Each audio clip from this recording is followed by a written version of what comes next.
मतदार याद्या का दाखवत नाही, राज ठाकरे यांनी हा प्रश्न विचारलाय। गंभीर विषयाबाबत राज ठाकरेंनी मिश्किल टिप्पणीही केली। याद्या सुधरत नाही तोवर निवडणुका नकोत असं राज ठाकरे म्हणाले।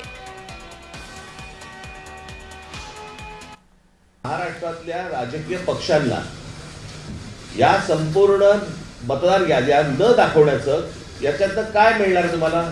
यात फक्त घोळ होणार आहे। आणि आता आम्ही फक्त त्यांच्यासमोर एवढंच सांगितलं की या मतदार याद्या जोपर्यंत सुधारणा होत नाही, तुमची सुधारणा होत नाही, तोपर्यंत निवडणुका तुम्ही घेऊ नका।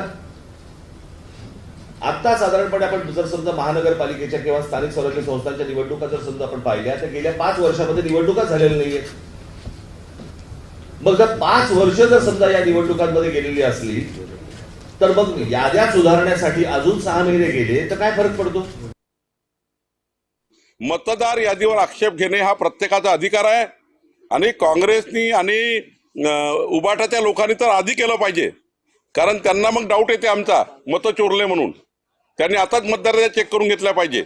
उद्याचा मतदार यादी प्रकाशित होताना चुकीची मतदार यादी प्रकाशित होऊ नये ही भारतीय जनता पार्टीची भूमिका आहे।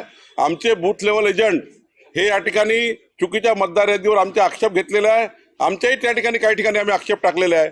त्यामुळं चुकीच्या मतदार यादीवर निवडणुका होऊ नये ही आमची भूमिका आहे आणि जर झालं असेल तर ते प्रशासनाने दुरुस्त केलं पाहिजे।